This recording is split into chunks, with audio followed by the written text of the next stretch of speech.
Le agradecemos al maestro en Ciencias Sociales por el Colegio de Sonora y estudiante del doctorado en Desarrollo Regional, Antonio Barragán Borges, para pues platicar de este hecho de la inseguridad en Sonora, algo que no es nuevo, pero estamos viendo los hechos más continuos, más repetitivos, más, por decirlo de alguna manera, más desvergonzados, y son grupos como lo que se supone que pasó en Caborca, grupos de sicarios confrontándose, dejan los cuerpos en la carretera, como que el nivel de impunidad, el nivel de cómo ejecutan, pues está subiendo, ahora sí que mucho, mucho está subiendo. Gracias, Antonio Barragán, por estar con nosotros.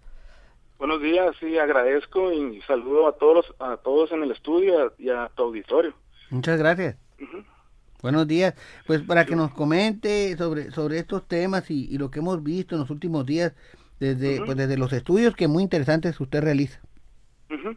Sí, mira, sin duda lo que ha estado sucediendo y lo que he venido también comentando, es que se está dando un proceso de agudización del conflicto criminal organizado, ¿no? Como sucedió también en alguna región. Y esto se observa principalmente en dos órdenes, ¿no? Primero en las cantidades, en los índices de letalidad, ¿no? Y en los índices delictivos, ¿no? Que tienen que ver con el incremento de los homicidios, con los eventos violentos, con las desapariciones forzadas, ¿no? Y también con otro orden que es de las cualidades, que tiene que ver con las balaceras, con los enfrentamientos armados entre organizaciones criminales, como se ha podido apreciar, ¿no? La exhibición de cadáveres y toda esa violencia que se inscribe en los cuerpos, ¿no? Que nos hablan de modificaciones en esta problemática, cambios importantes en el campo de las organizaciones criminales y el tráfico de drogas, entendiendo que es pues un fenómeno social dinámico, ¿no? Que se da en el ámbito público, en las calles, a través de la visibilización de esta violencia, ¿no?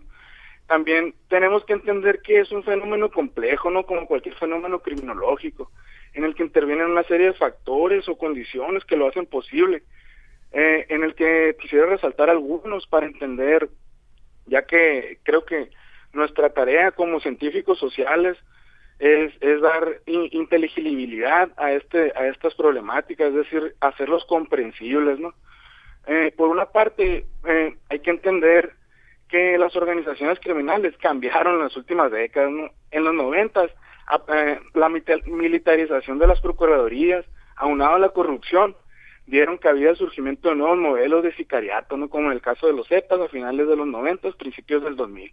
Lo que resultó pues en ser un modelo exitoso para la guerra, ya que actualmente ahora todas las organizaciones criminales pues poseen un brazo armado de tipo paramilitar. Y por otra parte es importante señalar otros factores estructurales que son importantes en considerar y que lo ha resaltado y que lo ha señalado ya la literatura especializada, ¿no? Por ejemplo, la globalización, las crisis económicas, el flujo de armas y dinero a través de la frontera, ¿no? El TLC, que tienen que ver con elementos que permean en estas problemáticas, ¿no? El desmantelamiento del estado de bienestar después de los 70, incluso la pérdida, de algún modo, por decirlo así, de algún modo, del sentido patriótico a través del sistema educativo durante ese tiempo, ¿no? Estos son elementos importantes para entender cómo surgieron generaciones pues dispuestas a integrarse a organizaciones criminales en sus diversas áreas de la división del trabajo de esta actividad, ¿no? Antonio, ¿desde cuándo los jóvenes o se empezaron a reclutar así? Porque tenemos conocimiento que hasta lo hacen por Facebook, por redes sociales. Este reclutamiento de jóvenes, ¿desde cuándo inició o cuándo empieza con más fuerza? Este reclutamiento, también es importante señalar que el sicariato también se transformó, ¿no? Pasó a ser un fenómeno netamente juvenil, lo cual se ve en las tasas de homicidios, ¿no? En las tasas de letalidad de esta problemática, en la que son, pues, en su mayoría son jóvenes. Esto es muy reciente, tendrá si acaso las últimas 2 décadas, ¿no? Ya que particularmente este fenómeno, como lo es el sicariato y lo que podemos observar, se encuentra atravesado también por procesos complejos que lo explican de cierto modo, ¿no? Como son la sociedad del consumo. Yo en mis estudios con sicarios he podido observar eso, ¿no? la identidad por el mercado y por lo que esto ofrece, ¿no? Que tiene que ver con que actualmente a las personas se le define por su nivel o por su capacidad de consumo, su capacidad adquisitiva, ¿no? Eres lo que tienes, ¿no? Esas cuestiones también han tenido que permear en estas problemáticas, o la sociedad individualizada, ¿no? Traído en parte por la industrialización de nuestras sociedades, ¿no? Que en décadas recientes pues se ve reflejado en la pérdida del sentido del trabajo, aquel para toda la vida, ¿no? De generaciones anteriores, que se traduce pues en un sentimiento de incertidumbre que permea a los individuos en la sociedad moderna, ¿no? Lo que nos habla de cuestiones culturales que trascienden problemas como estos, ¿no? O los elementos también políticos muy concretos, como el proceso de alternancia en el 2000, con la derrota del PRI, ¿no? Todo esto describe las complejidades que implican las explicaciones de este fenómeno criminal, ¿no?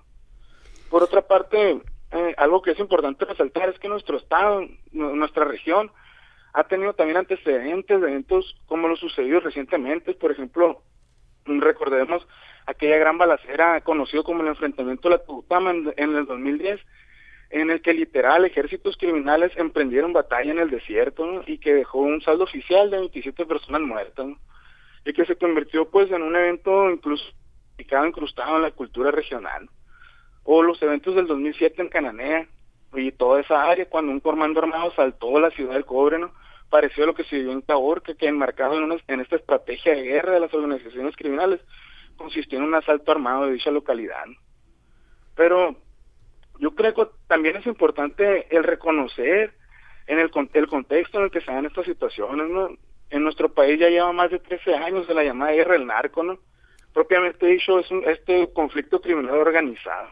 Oye, amigo, uh-huh. ¿Y tú cómo ves la estrategia? Porque hablas de 13 años de esta guerra entre los grupos de la delincuencia organizada, del Estado mexicano también, pero ¿cómo ves la nueva estrategia en la que se habla de atender las causas, ¿no?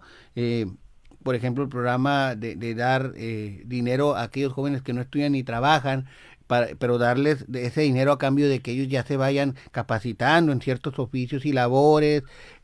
¿Tú cómo ves esta nueva estrategia del Estado mexicano y cómo has visto la reacción que ha tenido el Estado mexicano ante estos hechos? Porque hemos visto enfrentamientos como el de Magdalena o el de Caborca, en el que parece que la gente queda en el fuego cruzado y vemos los videos de los sicarios, de los enfrentamientos, pero no vemos a la autoridad entre la sociedad civil y estos grupos criminales. Sí, sin duda. Bueno, lo que comentas en un principio, creo que es importante el atender las causas estructurales que comentaba con anterioridad. Esas causas estructurales, sin embargo, pues yo creo que salir al menos de esta situación nos va a llevar el mismo tiempo en el que nos llevó a estar en esta situación actualmente, ¿no?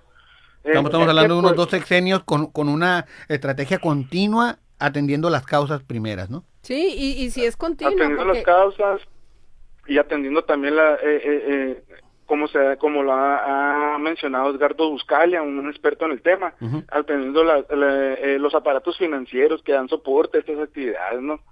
Ya que yo considero que parte de este proceso de agudización del conflicto y parte de la violencia, ¿no? Este último elemento, el de la violencia, yo creo que es el elemento primordial en la ecuación, ya que es el elemento más problemático, por así decirlo, ya que hay que considerar algunas cosas.